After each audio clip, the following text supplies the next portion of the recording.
And welcome to Eye on Gainesville. I'm Katil Feltz. We are so excited to be out on Lake Lanier today and certainly to take a look at the shoreline, which looks better than it's looked in years. We're actually right along Long Island, right on the Hall County, Forsyth County line, and we're on the Chota Princess II. This is one of the boats of the Upper Chattahoochee Riverkeeper organization, and we appreciate them letting us come on board today.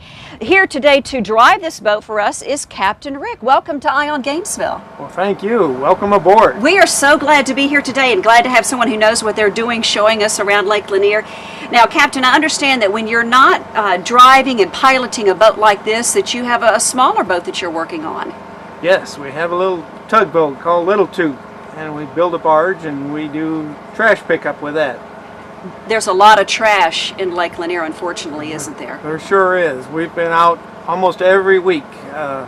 Go out, just a couple volunteers and myself, and we pick up trash from styrofoam from docks to beer bottles and cans, and we've had over 70 ton officially picked up since October of '07. Are you ever amazed at what comes out of the lake? It's just anything that people want to get rid of. It seems like they dump it wherever. Well, and that's one of the reasons that we're here today. That's the main reason that we're here today, is to talk about the water quality of Lake Lanier and storm water and what's running off into the lake, and then what we can do as a community to make this lake even cleaner. I'll vote for that. All right, that's very good. Well, we certainly appreciate you joining us today. We're going to continue with our interviews, and we're going to let you continue to operate this boat. Since the passage of the Clean Water Act in 1972, the Environmental Protection Agency has worked to preserve, protect, and improve the nation's water resources through control of polluted stormwater runoff. At the state level, the City of Gainesville works in conjunction with the Georgia Environmental Protection Division to control non-point sources of pollution and manage stormwater discharges. As you can imagine, it takes a lot of people to keep Lake Lanier clean. In just a few moments, we'll be meeting with Brian Wiley of the City of Gainesville's Public Utilities Department. We'll also be joined by Jason Alseth from the Upper Chattahoochee Riverkeeper organization. Another person who works for UCR is Darcy Holcomb. Welcome to the show today.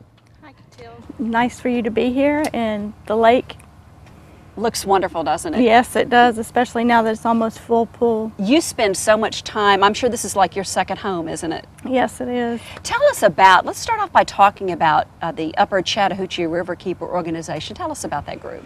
UCR was created in 1994, and we're a member advocacy organization, and we have almost 5,000 members now. And it's dedicated solely to the protection and stewardship of the Chattahoochee River and its watershed. Now, as the Headwaters Conservation Director, what does your job involve? Well, the entire area that we cover is 3,600 square miles, and it goes from the headwaters, which are the little tiny streams and springs up above the city of Helen that flow into Lake Lanier and on down to West Point Lake.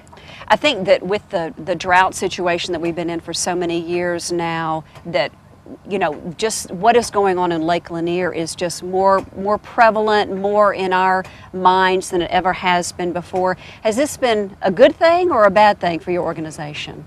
I think it's been both. It offers an excellent opportunity to increase our education and awareness activities, which we do a lot of.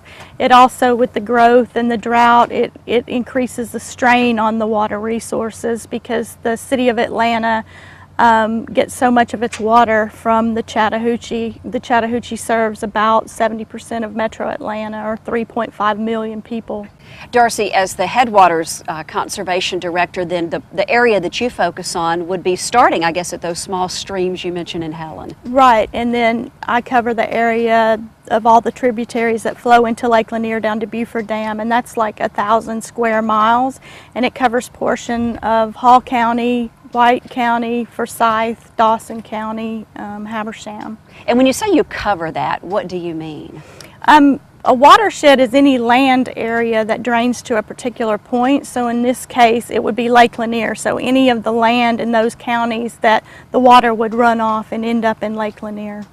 And you are specifically, and we know what the idea is behind Riverkeeper and keeping the lake clean ultimately.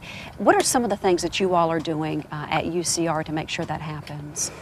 We have a variety of educational and advocacy programs. One of them is our floating classroom, and that's what the Chota Princess that you're on today is used for. We have a partnership with the Lachi Nature Center, and this started in 2000, and since that time we've served about 19,000 children.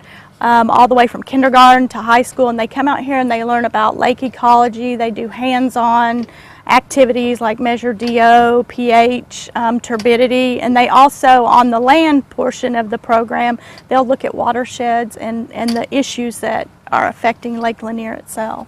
And I noticed, certainly all of our equipment is back there right now, but I noticed that there is an area, you actually, this is partly a glass bottom boat. Right, there's actually a viewing well in the back portion of the boat so that the kids can actually see what fish live in Lake Lanier while they're on the boat. I would imagine also that a lot of the kids that come on this boat have never been on a boat before.